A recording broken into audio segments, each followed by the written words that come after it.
Ayan, makabayang hapon, Luzon, Visayas at Mindanao, inihahandog ng Kagawaran ng Edukasyon sa pangunguna ng DepEd EdTech Unit, Itulay, Online Tutorial.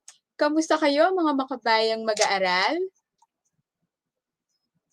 Muli ako ang inyong gurong makabayan sa wika at panitikan, Tutor Mel. Tayo ngayon ay nasa quarter 3, ikalawang linggo ng Filipino 8. Ikalawang linggo na tayo ha, yan ha, na may paksa, pagpapahayag ng katotohanan, opinyon, hinuha, at personal na interpretasyon. So aalamin natin yan. Alam kong kayo'y nasasabik at nananabik sa makabuluhang pagtalakay ng ating aralin ngayong araw. Sige nga kung kayo'y handa na, ako'y pusuan na. Tignan ko nga kung kayo ay handang-handa na.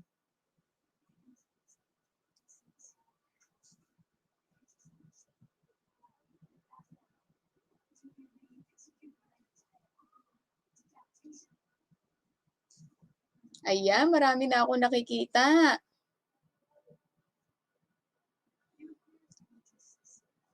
Parang nagkaroon tayo ng error. Wait lang ha.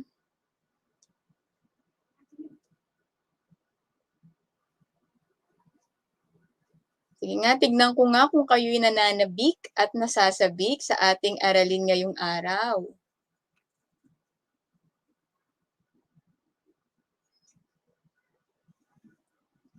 Ayan, hello, marami na nagpuso. Hello sa inyo.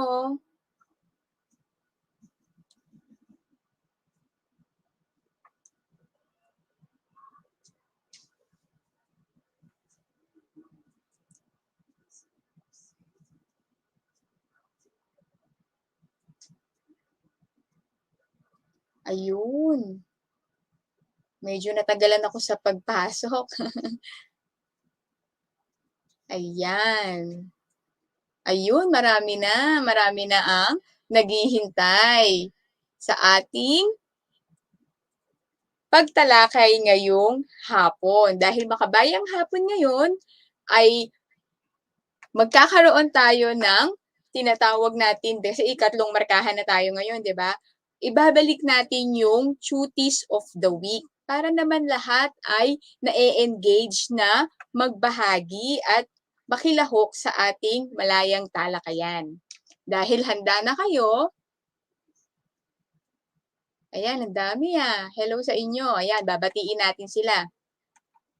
Doon na tayo sa ating episode na Dagling Bati. Bago ko batiin ang makabayang mag-aaral natin, batiin muna natin kasi may pagbati na sa akin dito. Ayan.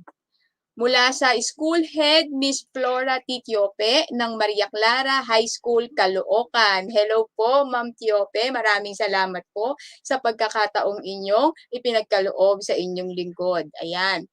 Muli, binabati ko rin po ang mga department heads ng Maria Clara High School. Andito po si Mr. Jose Arturo, Norberto Capati, Griselda Gabilan, Rebecca Arcangel, Evelyn Bulalayaw, Cheryl Camacho, Cecil May Arevalo, and Agnes Simon. Gayun din, binabati ko rin po yung nakapanayam ko kaninang umaga, yung mga MTs. Hello po sa inyo. Myra de los Reyes, Maureen Ortiz, Rowena Kalangingan, Linda Barca, Floralinda Alfaro, Marisol Renon, and Gladys Lynn Soriano. Maraming salamat po, Maria Clara High School, sa inyong pagtugon na makibahagi sa ating itulay. Gayun din, syempre binabati ko po ang Caloocan High School, ang aming department head, Ginang Arlene Manikis, at ang aking mga kapwa guro na nandiyan na nakatutok sa atin ngayon sa ating live session. Ayan. Tutungo naman tayo sa ating, syempre, pagbati ng ating mga mag-aaral, mga makabayang mag-aaral. Ayan na, unang-una si Pisa May Edma, watching from Ramon National High School. Andiyan din si Lara Cabanatilia from watching from Ramon National High School.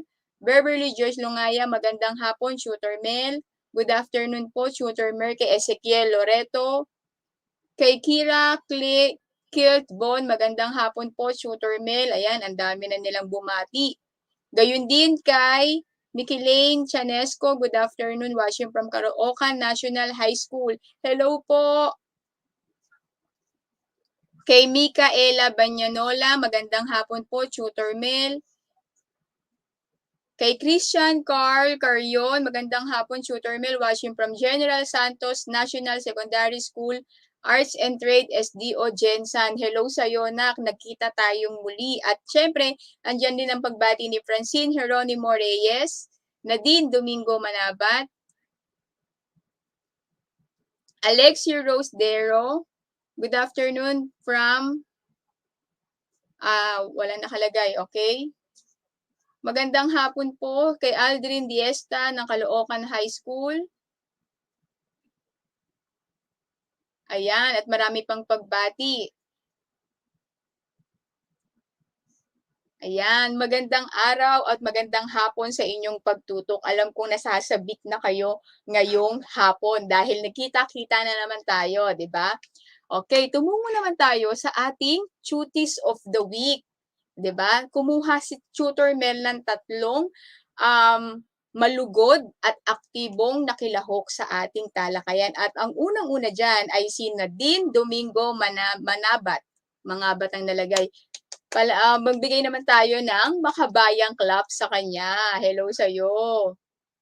Ayan. Gayun din si Kerubin Gabriel Villamor. Ayan, pagbati kay Kerubin Gabriel De Leon dahil aktibo ng kanyang pagbabahagi nung nagdaang linggo. At syempre, hindi rin nagpahuli si Lea De Vera na kung saan ay malugod din niyang tinanggap ang hamon mula sa talakayan sa atin nung nagdaang linggo. Ayan, sila ang ating Cuties of the Week. Sila ang mga makabayang mag-aaral ng Filipino 8. Congratulations, pagbati po sa inyo at makabayang clap.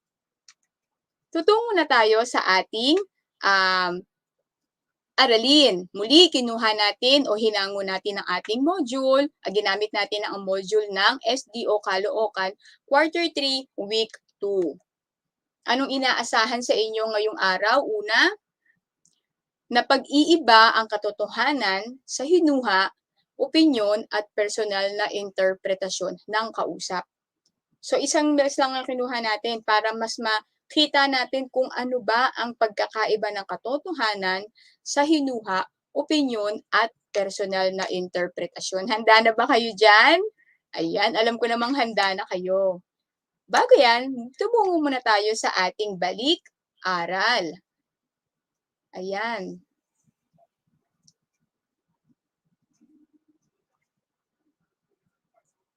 Okay. Mamaya natin ipagpapatuloy ang ating pagbati. Dahil marami akong hindi nabati. Ayan, no? Okay? Pag nagkaroon tayo ng gawain habang naghihintay, ay kayo ay ating babatiin. Okay? Para sa panuto na ating balik-aral, tukuyin kung ang salitang naka-aitalisado sa bawat pangungusap ay balbal, kolokyal, o banyaga. Naalala niyo pa ba yan? Di ba yan yung ating aaralin nung nagdaang linggo o week 1? Ayan. So, tutukuyin nyo kung yan ay balbal, kolokyal, o banyaga. Unang bilang. Dahil sa inyulunsad na pagkakaroon ng community quarantine, na friend zone na si Hill kay Charlotte. Ano yung naka-aitalisado? Friend zone. Ano kaya ito? Balbal, kolokyal, o banyaga? Hindi nga, tignan ko nga ang inyong kasagutan sa ating comment section. Ayan, congratulations daw. Siyempre naman, kaya pagbutihin nyo kada linggo dahil pwede kayong makapili ni Tutor Mel sa ating Cuties of the Week. Ayan, may sumagot na. May nakita na akong kasagutan. Ang sagot nila ay, ang friend zone ay isang banyaga. Okay, mahusay. Sino ang nakakuha ng tamang sagot? Ako, napakarami. Ayan, si Eliza Flores, Christian Carrion, Cana Biso, Catlea Soriano, Lea de Vera, Laika Galang, Juliana Perez, Princess Garcia, Erica Fumio, Nadine Manabat,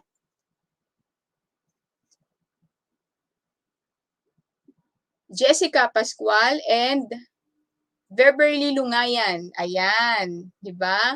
Mahusay, di ba? Banyaga ang ating tamang sagot. Ikalawang bilang, hindi ka nakapasok o makakapasok ngayon sa mall kapag wala kang suot na face mask at face shield.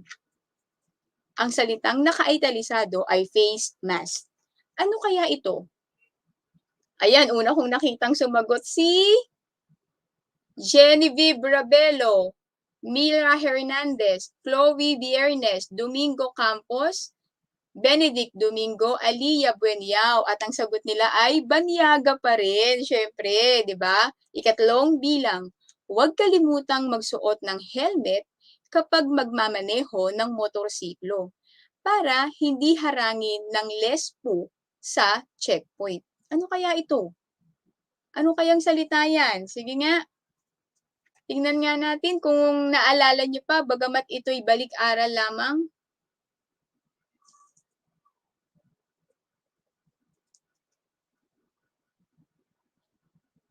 Ayun, may nakita na akong mga sagot. Ang sagot nila ay kay Beverly Joyce Lungayon, ang sagot niya ay, tsaka kay Vincent Kyle Cachero, ito ay balbal, mahusay. Makabayang clap naman dyan. Ito ay balbal. Ganon din kay Juliana Perez, Ann Wendy Yao, Jessa Choson, Bernice Baruso, at saka kay Jerian Flores. Ang sagot nila ay ito'y salitang balbal. Ikaapat na bilang, ewan ko ba kung bakit marami pa rin ang hindi sumusunod sa social distancing. Sige nga, ang salitang nakaitalisado ay ewan. Sige nga, ano ang maaring maging sagot nyo dyan? Tingnan natin. Ayan, nakikita ko na ang sagot. Nadami na nakakuha ng sagot naman. Ang galing. Ang husay naman. Tama si Dominic Campos. Ikatlong bilang ito ay salitang balbal. Okay, gayon din si Jessica Pascual. Ikaapat na bilang tayo at ang tamang sagot ay, ayun, nakita ko na. Si Vince Kyle Cachero at si John Paul Soriano, Katrina Santiago, Ann Wendy Yao, at ang sagot nila ay kolokyal. Mahusay, makabayang clap ulit. At ikalimang bilang, nakakamangha at saludo ako sa mga lodi kong vlogger na nagbahagi ng mga relief goods sa kanilang kapwa. Ano kaya ito? Ano kaya yung lodi? Ano kayang uri ng salita yan? Sige nga, tingnan natin. Babalikan natin ang inyong ang pagbati mamaya para tuloy-tuloy ang ating pagtalakay. Ayan, may sumagot na si Genevieve Rabelo, Dominic Campos, Francine De Leon Panalangin, Mariel De La Cruz, at ang sagot nila ay ito'y salitang balbal. Mahusay. Makabayang clap naman dahil naalala nyo pa ang ating tinalakay noong nagdaang linggo. Dahil dyan, OPA. Siyempre, bibigyan ko kayo ng OPA. Okay? Puso. Ayan. Mahusay niyong pakikibahagi ngayong araw. Sumunod, syempre, ang hindi nawawala ang ating wika, rambulan. Panuto mula sa pahayag, ayusin ang ginulong mga titik upang matukoy ang wastong salita. Handa na ba kayo sa ating wika, rambulan? Sige nga, kung kayo'y handa na, bigyan ako ng puso. Ayan. Bigyan ako ng maraming puso. Maraming puso. Ayan, maraming puso daw. Daming puso, oh. Ayan, so nakikita ko mukhang kayo'y handang-handa na sa ating wika rambulan. Ayan. Yan, napakaraming ang binigay na puso. O sige, dahil kayo'y handa na, simulan na natin. Unang bilang. Hindi lahat ng nagkakasakit ng COVID-19 ay nakikitaan ng mga palatandaan nito. Ano kaya ang kasing kahulugan ng salitang may salungguhit? Ulitin ko ha, hindi lahat ng nagkakasakit ng COVID-19 ay nakikitaan ng mga palatandaan nito. Ang may salungguhit ay palatandaan. Ano kayang sagot? Ayan, meron na kagad nagbigay ng sagot. Napakabilis naman ng iba talaga tong mga makabayan kung mag-aaral. Parang pag ganitong session natin, talagang tuloy-tuloy ang inyong pagsagot. Oh. Hindi ko pa sinuswipe. Sinuswap ng ganun, talagang nakikita ko na. At ang tamang sagot ay sintomas. Mahusay. Dahil dyan, may makabayang clap kayo sa inyong makagurong makabayan. Ikalawang bilang. Baka sa kanyang itsura ang pangangapos sa paghinga. Baka sa kanyang itsura ang pangangapos sa paghinga. Ang may salungguhit ay pangangapos. Ano kaya ang salita o kasing kahulugang salita ng pangangapos? Sige nga, tignan nga natin.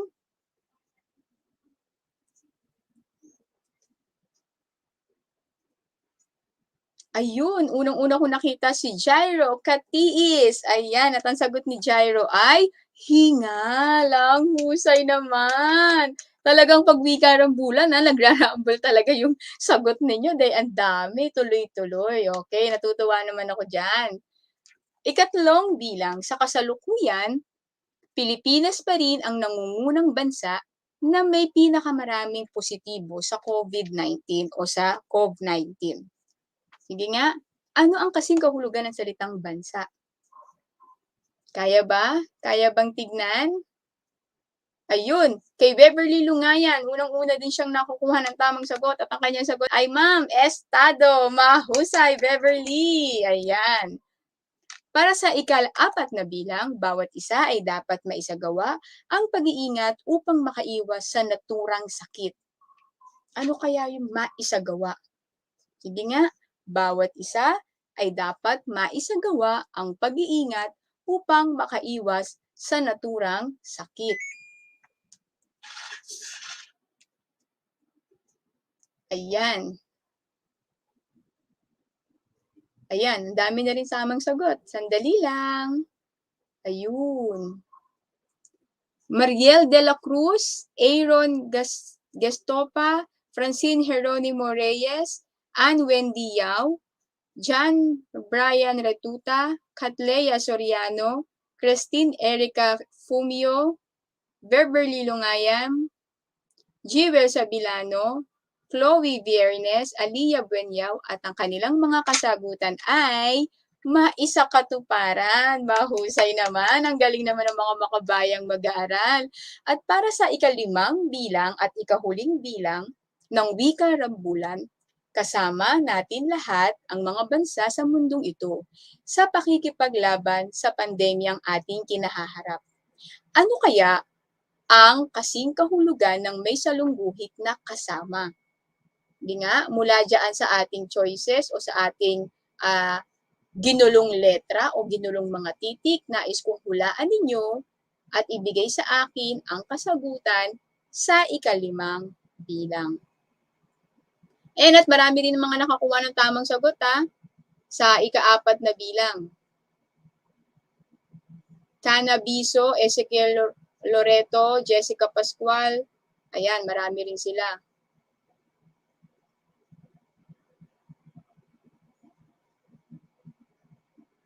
Ayun, may nakakita na ako. Eliza Flores, Adriel Peralta, Kiana Biso, Trisha Balyacera, Christine Fumio, Basalel Catiis, Sheena Nicole Cruz, Eliza Flores, Mira Angela Hernandez at ang kasagutan ay Casyoso.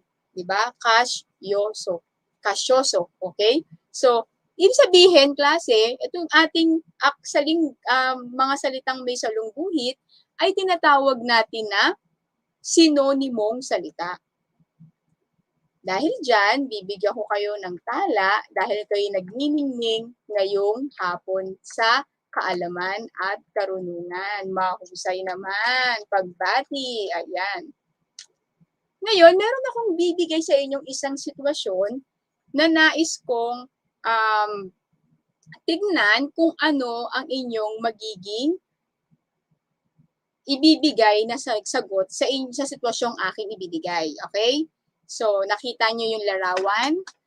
May nakita kayo diyang isang babae at mga gusali. Ang sitwasyon natin ay ito.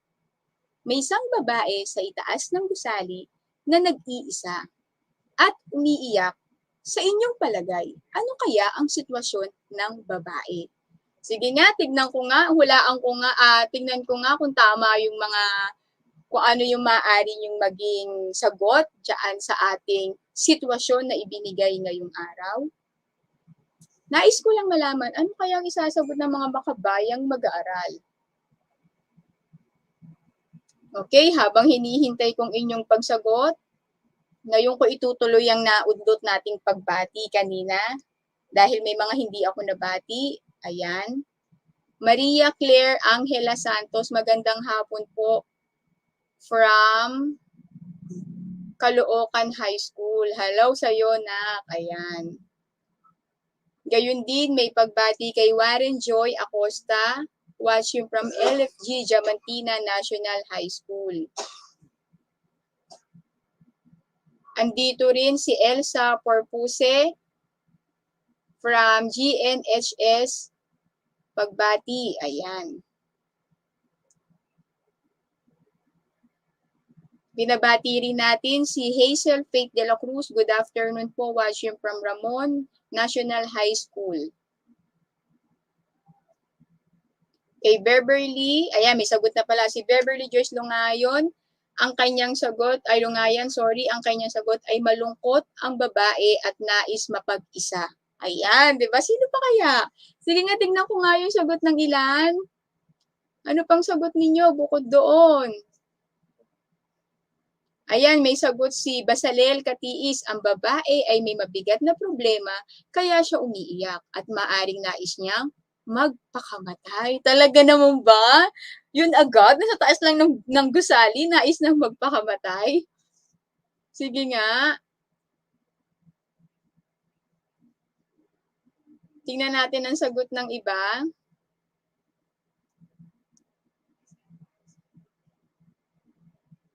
Ayan, kay Eliza Flores. Nasaan na yung sagot ni Eliza? Sorry, puro pagbati ito. Malungkot, kay Eliza Flores, malungkot o di naman kaya ay may pinagdadaanang mabigat. Malungkot o di naman kaya ay may pinagdadaanang mabigat. Yung babae daw po. Okay? Sige, tingnan natin. Tingnan ko nga yung iba pa. Kay John Paul Soriano, mayroon po siyang mabigat na problemang kinahaharap. Ayan. Posible, no? Kay Nadine Manabat, may problema po siyang kinahaharap. Gayun din kay hello kay Ruth Alaysa Pagal. Good afternoon from Caloocan High School. Hello sa iyo, nak. Maraming salamat sa inyong pagtutok. Ayan, kay Ezekiel Loreto, may malaking problema po ang babae. Gayun din, sinabi din ni Fiona De Leon. Pagbati pala kay Fiona. Sabi ni Beverly, siya ay may malaking problema na nangangailangan ng kasama upang maibahagi ang kanyang problema. Okay? Ayon naman kay Kurt Benoya, ang babae ay may malalim na problema. Hindi ba pwede gusto lang niya makapag-isa? Kasi ako nakikita ko mukhang masaya naman ang mukha niya. Parang gusto lang niya sa itaas ng gusali. 'Di ba? Nais lamang niya doon manatili, nagpapahangin ng mag-isa. Okay. Huli na lamang mula kay Kira Kilt Bon, siya ay nakararanas ng depression kaya naman mas pinili niyang mapag-isa. Okay, napansin niyo ba yung ating sitwasyon na may isang babae sa itaas ng gusali na nag-iisa at umiiyak? Sa inyong palagay, ano kaya ang sitwasyon ng babae? 'Di ba? Maaring maposibleng sitwasyon niya. Ito ay mga sagot niyo kanina. Ito ay nadidepress, may pinagdadaan ng mabigat, nais lang mapag-isa. Yung iba nga may sumagot pa, nais magpahangin, 'di ba? Nais lang niyang magpahangin. May kinakaharap siya, sabi ni Francine De Leon na isang problema. Gayun din ang sinabi ni Adriel Peralta, baka natanggal sa trabaho, tutor Nel, di ba? Gayun din ang pagsagot ni Chloe Viernes, siya po ay may kinahaharap na malaking problema na kung saan kailangan ng kaibigan na kanyang masasandalan. At ang sagot naman ni Aaron Ace Milo, siya ay hindi makababa o di kaya siya ay naglalabas ng sama ng loob kaya siya nag-iisa. Okay, mahusay, di ba? Okay. Oh, meron tayong may sumagot si Tutor Donna na nagpapahangin po at napuwing kaya naiyak. O, di ba? Posible yun. Kaya, kaya lang siya nasa itaas ng gusali, maaring siya'y nagpapahangin. Kaya siya naiyak, maaring siya'y napuwing, di ba? May mga posibilidad na mga ganong sitwasyon. At ang sumunod ay kay Princess Garcia, sa aking palagay, merong malaking problemang may iniisip na pinagdadaanan ng babae kung kaya siya'y umiiyak. Okay? Depende kung ano ang maiisip natin. Okay, ayan na, pumapasok na. Ayan, sabi ni Aaron Milo, yehey, natawag ako. Pasensya na, napakarami nyo, kaya talagang random ang pagtawag. Sabi naman ni Micaela, may pinagdadaanan. Okay, klase, sa ganyang sitwasyon, sa ganitong uri ng mga sitwasyon, naranasan nyo na ba na mahusgahan kayo base lamang sa, o naghusga kayo base lamang sa inyong nakita? Sige nga, nais ko ngang marinig dyan sa inyong chat box. Halimbawa ay may nakita kayong isang sitwasyon. Naranasan nyo na bang magbigay ng ganyang panghuhusga o sinasabi natin na kinalalagyan ng taong yon? O may nagsabi ba si Rafael Salazar, nalock po siya sa taas ng mag-isa. Tama nga naman, pwede. Kaya siya umiyak. Nakakaiyak naman yun, di ba? Nakataas ka ng building, tapos, di ba, nalock ka. Nakakaiyak talaga. Ayan. Opo, sabi ni Nadine Domingo mga Manabat, opo, naranasan mo, mahusay, naranasan mo ang magbigay ka ng iyong panghusga sa isang sitwasyon na nakikita mo. Ano ang nagaganap diyan? Maari ba nagkatotoo yung iyong panghusga o pwedeng nagkamali ka ba? Sige nga, nais ko ngang makita o marinig ang inyong mga sagot. Ayan, si Beverly Joyce, opo, kahit alam ko pong mali. Ayan, minsan daw nakapagbibigay siya ng judgment or panghuhusga sa isang sitwasyon kahit hindi naman siya sigurado. Gayun din ang sabi ni Christian Carion, may kinakaharap na problema o pagsubok. Ayan, Chloe Biernes, panghuhusga. Minsan po nagkakamali, sabi ni Tiana Biso, tama. So, papasok dito yung ating pagbibigay o pagpapahayag ng mga sitwasyon na nakikita natin sa ating paligid. Pwedeng sa isang usapan, sa isang partikular na paksa, at doon pumapasok ang pagpapahayag ng katotohanan, opinyon, hinuha o personal na interpretasyon base lamang sa nakikita. Ngayon, aalamin natin, klase, kung ano-ano ang mga sa bahaging ito ang magkakaiba, di ba? Paano natin nasabing ito'y katotohanan? Paano natin nasabi na ito ay hinuha? At paano rin natin masasabi na ito'y opinion lamang o personal na interpretasyon? So, alamin muna natin. Ayan, may sagot si Micaela. Opo, naranasan ko ang panghusgahan kahit alam ko namang mali at hindi ko alam ang nangyari sa tao na nasa sitwasyon. Minsan kasi, 'di ba, mas mabilis magsalita kaysa mag-isip, 'di ba? Kaya nga meron tayong muni muna. Namnamin mo muna kung anong sitwasyon bago tayo magsalita. Do sinasabi kalikasan ng tao 'yan, hindi nawawala. Ngunit sabi nga natin, kailangan muna nating alamin ang katotohanan, opinyon, hinuha o personal na interpretasyon bago tayo magpahayag ng ating damdamin. Ayan. Yan ang aralin natin ngayong araw. Okay? So alamin na natin, sa unang uri ay ang katotohanan. Paano natin malalaman na ang isang sitwasyon at paano tayo makapagpapahayag ng mga ideya base sa katotohanan. Okay? Ayan, meron pang pasabi si Chloe Biernes, kaya po dapat iwasan ang panghuhusga sa maling paraan. Tama naman din, okay? Ang panghuhusga ay, sabi nga natin, walang katiyakan unless makita natin ang sitwasyon at masabi natin, matukoy natin kung ano ang mismong kinalalagyan ng taong pinag-uusapan. Ayan, meron ding komento o si Aaron A. Smilo, yes ma'am, dapat po munang alamin ang katotohanan upang maiwasan ang masamang pangyayari gaya ng pagsakit ng damdamin ng iba. Mahusay, Milo, di ba? Yan palang makikita mo na dapat maging mapanuri tayo. At para maging mapanuri tayo at hahantong tayo sa ganyan, alamin natin kung anong ibig sabihin ng katotohanan. Pag sinabing katotohanan, ito ay isang pahayag na nagsasaad ng ideya, pangyayari, na napatunayan at tanggap ng lahat. Hindi ito nagbabago o maaaring patunayan ang pagkamakatotohanan nito sa ibang sanggunian tulad ng mga babasahin at mga taong nakasaksi nito. Maaring gamitan ito ng mga panandang ayon sa at ayon kay batay sa resulta ng pinatunayan ni, mula sa, mula kay, sang-ayon sa, sang-ayon kay, o mababasa sa.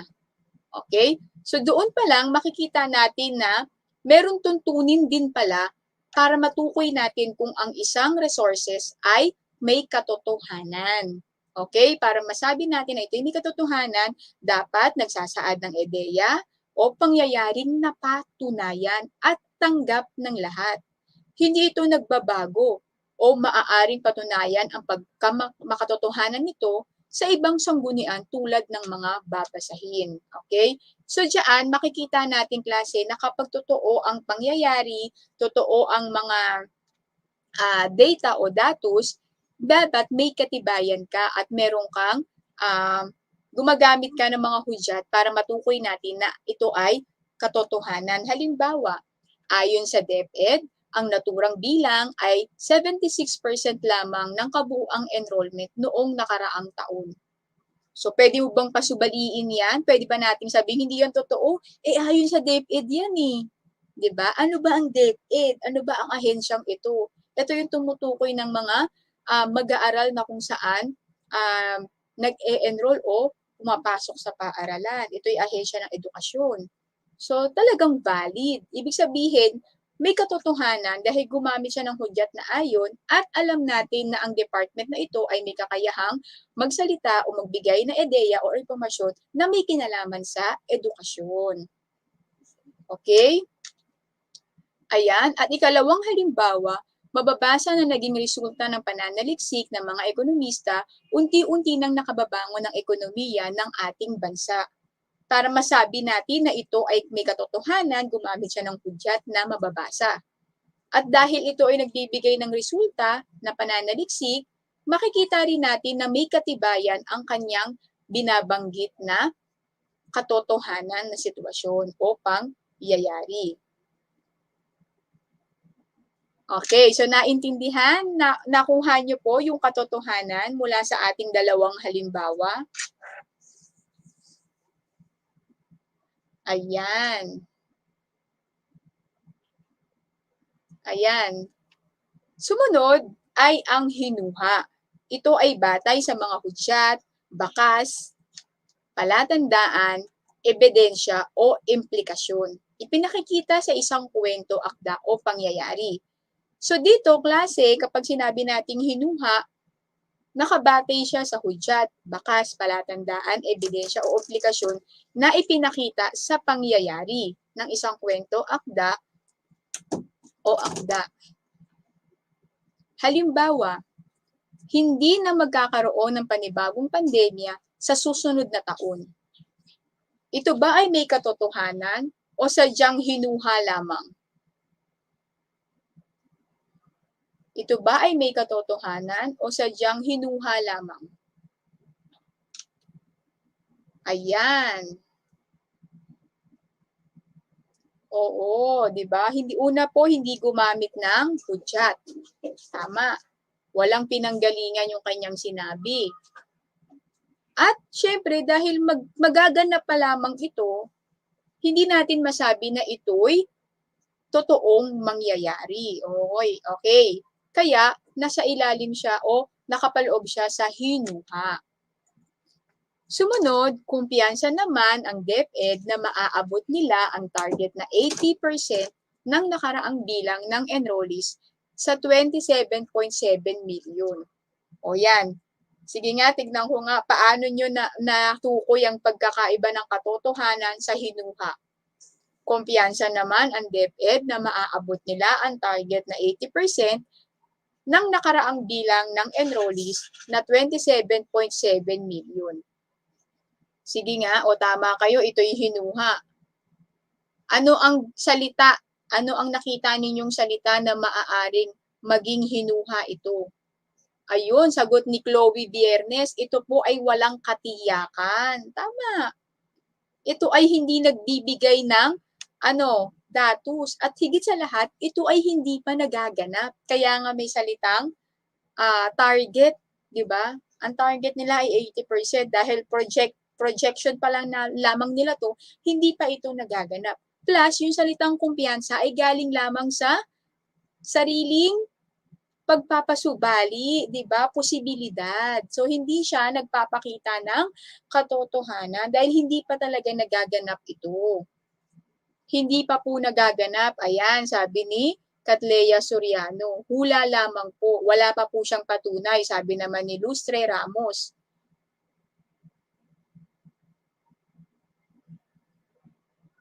Okay, panguhula lang po yan, ma'am. Ayan, mahusay. At least nakikita nyo na kung anong pagkakaiba ng katotohanan sa hinuha. Sumunod, ikatlo naman ay opinyon. Ayan, ito medyo malapit, di ba? Magkalapit sila kaya pinagsunod ko sila.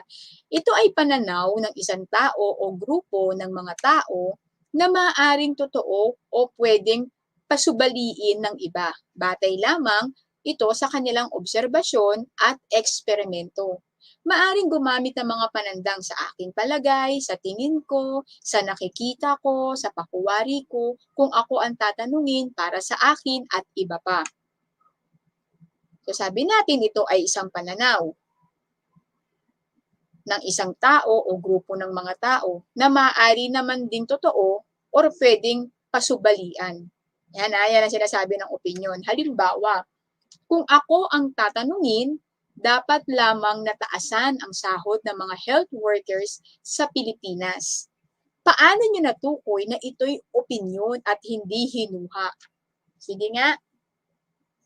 Tignan ko nga ang inyong kasagutan. Ayan, sabi ni Beverly, opinion po paniniwala lamang ng isang tao. Okay? Pananaw po ng isang tao, sabi ni Catlea Soriano. Sabi naman ni Christopher Respucio, ito po ay sariling pananaw. Kung ako ang tatanungin, yun ang ginamit na hudyat, di ba? Kung ako ang tatanungin, dapat lamang taasan ang sahod ng mga health workers sa Pilipinas. So, hindi siya hinuha. Hindi niya hinulaan kung dapat bang itaas ang sahod ng mga health workers sa Pilipinas. Okay? Pansariling pananaw po. Gumamit po siya ng panandang o hudyat ng kung ako ang tatanungin at nagpapakita po ito ng pagbibigay ng sariling kuro-kuro o pananaw mahusay. Para sa ikalawang halimbawa, sa nakikita ko, kinakailangan ng pagkakaisa ang mga mamamayan upang masugpo ang pandemya. Ayan. Sa nakikita ko, kinakailangan pa ng pagkakaisa ng mga mamamayan upang tuluyang masugpo ang pandemya. Ayan, sabi ni Kurt Benoya, ito'y pinaniniwalaan. Sabi ni Beverly, gumamit po ito ng hudyat na sa nakikita ko. Okay, maari kasing iba ang nakikita mo, ibang nakikita ng iba, pero opinion mo ito at ito iyong pananaw. Kaya nakapasok pa rin siya sa sariling opinion o pagbibigay ng sariling opinion. Sabi nga natin, di ba, ang pagbibigay ng opinion ay nagpapakita o pagpapahayag ng mga bagay na nakikita mo at naaayon sa iyong sariling pananaw o kuro-kuro. Mahusay At para sa huling bahagi, meron tayong personal na interpretasyon. Ano naman ang sinasabi sa personal na interpretasyon? Parang medyo malapit ba siya sa opinion? O totally may pagkakaiba siya sa opinyon. Alamin natin, tumutukoy ito sa sariling pagtingin o pananaw matapos niyang basahin, makita, masaksihan ang isang bagay o pangyayari. So dito, kinakailangan siguro at nakikita ko rin na dapat meron siyang datos. Kasi kailangan may makita siya eh. 'Di ba? Meron siyang matapos niyang basahin ang akda, makita ang akda, makita ang datos, kaya magkakaroon siya ng personal na interpretasyon. Sa halimbawa, dapat lang na kumonsulta agad sa isang doktor ang taong nakararanas ng sintomas ng COVID-19. Sa palagay niyo ba ito ay personal na interpretasyon? Sige nga, kung ang sagot niyo ay oo, ano sa tingin ninyo, bakit naging personal na interpretasyon ang halimbawa na yan? Ayan, ang dami nakasagot, nakita raw nila. Ayan.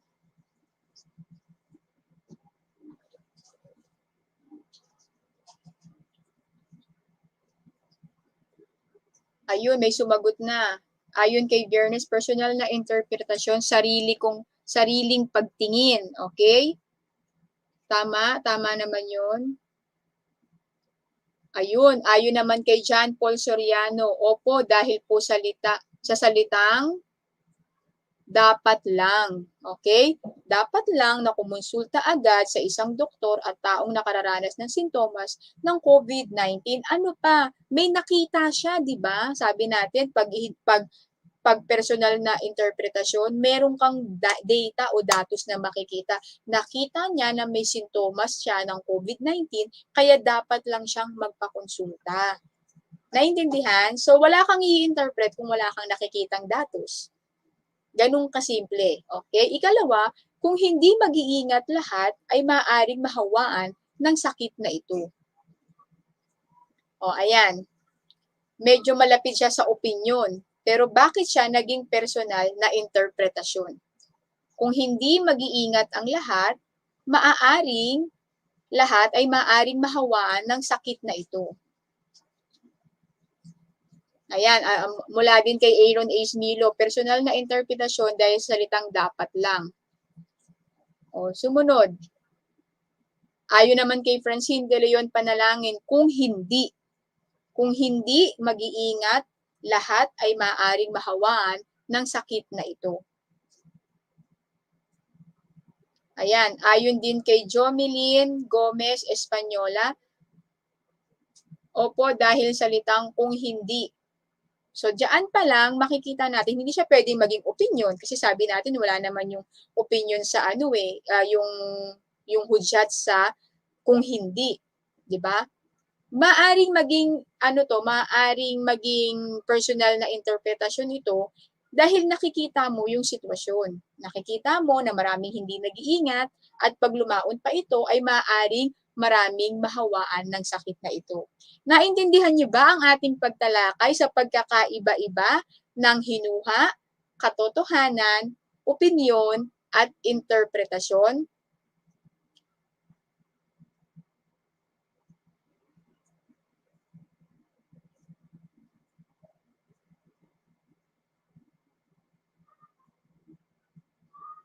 Ayan. Maari din natin sabihin yung maaari kasi hindi pa yung nagaganap eh, di ba? So ano yung mga posibilidad na maaring maganap kapag ito ay na hindi nag-ingat ang mga tao?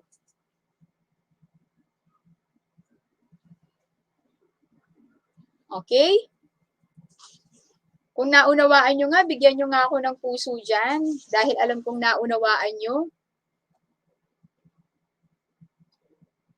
Opo, Tutor Mel. Opo, naintindihan po namin. Ayan. Pag sinabing personal na interpretasyon, tinutukoy nito ang sariling kuro-kuro ng isang tao pagdating sa particular na issue. Okay?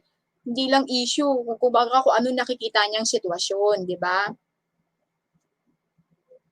Naintindihan po, ayan, ang daming nagpuso. May pahabol si Beverly. Nalaman ko po ang pagkakaiba ng katotohanan, opinyon, hinuwa at personal na interpretasyon. Maraming salamat kung kayo ay natuto at alam ko naman na kayang-kaya yan ng makabayang mag-aaral. Tandaan, ang katotohanan ay mga pahayag na may konkretong ebidensya. Ang opinyon ay kuro-kuro o palagay batay sa pananaw ng isang tao mula sa kanyang paniniwala, hatol o saloobin ng isang bagay sa isang bagay na hindi nakabase sa katotohanan o walang batayan. Ang hinuha, samantala ang hinuha naman ay pahayag na inaakalang mangyayari batay sa isang sitwasyon o kondisyon. At para sa interpretasyon, ang personal na interpretasyon naman ay batay sa sariling kaisipan o pananaw na may datos o data. Okay? So, ibig sabihin, mas nakikita natin yung pagkakaroon ng pagkakaiba-iba nito mula sa mga ginagamit na salita at yung tinatawag natin na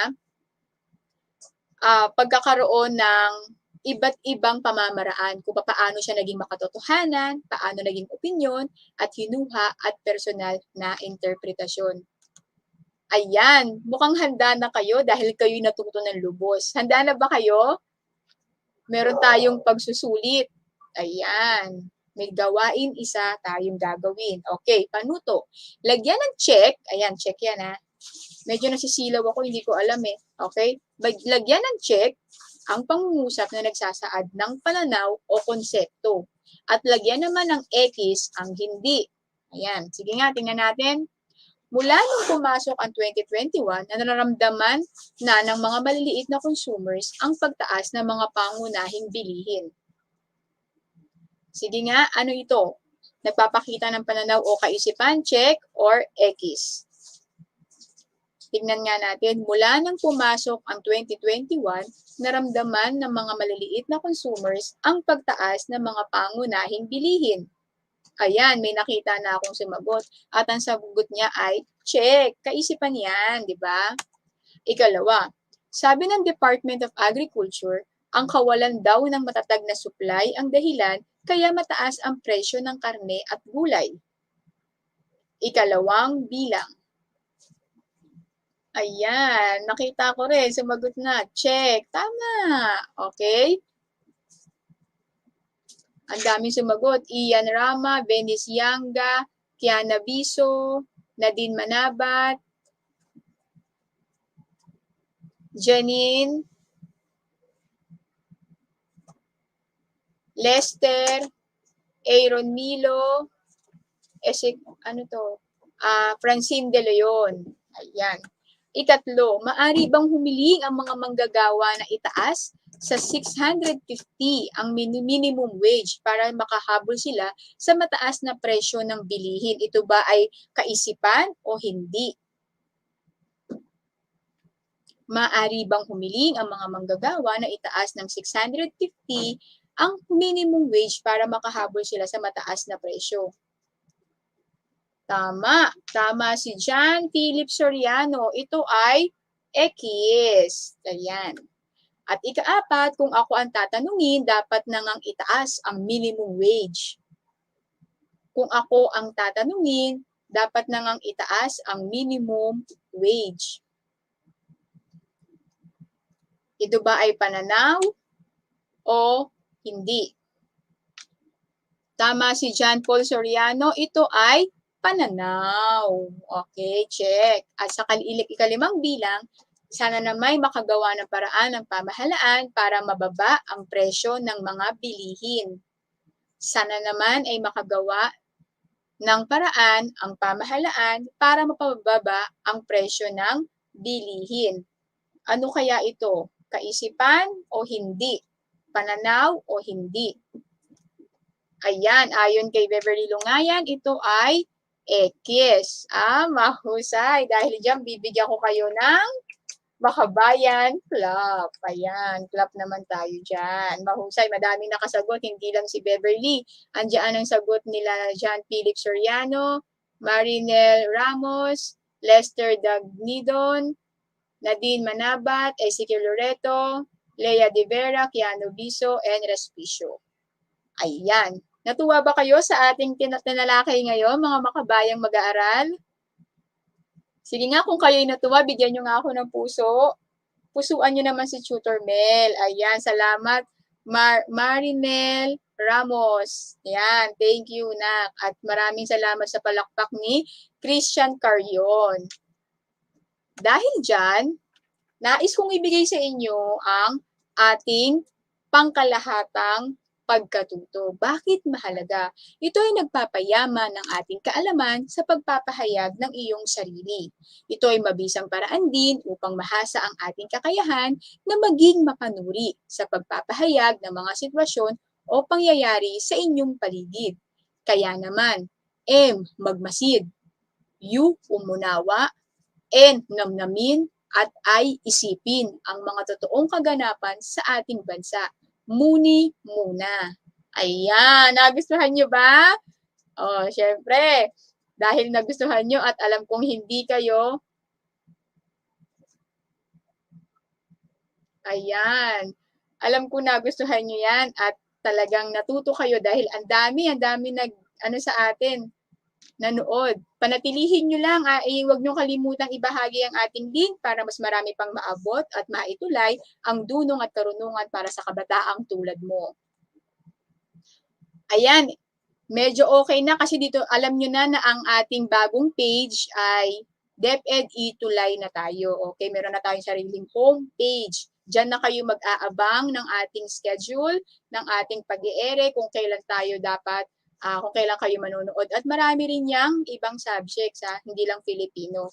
Muli, ito ang aking FB account, Tutor Mel. Maaari nyo akong i-add. Type nyo lang yan, nakapublic yan, at malugod ko kayong tutugunan. Ayan. Muli akong inyong gurong makabayan sa wika at panitikan, Tutor Mel, na lagi nagsasabi ang mabuting halimbawa ay higit na mabisa kaysa salitaang dakila. At may pahabol tayo, si Tutor Ronel ay meron na rin episode tuwing Sabado na Bayani Chronicles. Abangan natin yan hindi pa niya masyadong binabanggit pero aabangan natin at susuportahan natin si Tutor Ronel. Muli, mahalaga sa amin ang inyong komento at suhestyon, kaya naman manatiling updated sa aming page at sa YouTube channel ng DepEd EdTech. Maaari nyo i-scan code dyan ang inyong mga feedback at ang inyong mga komento upang lalo natin pagbutihan ang pagsama-sama sa Itulay. Paalam, mga makabayang mag-aaral! Salamat!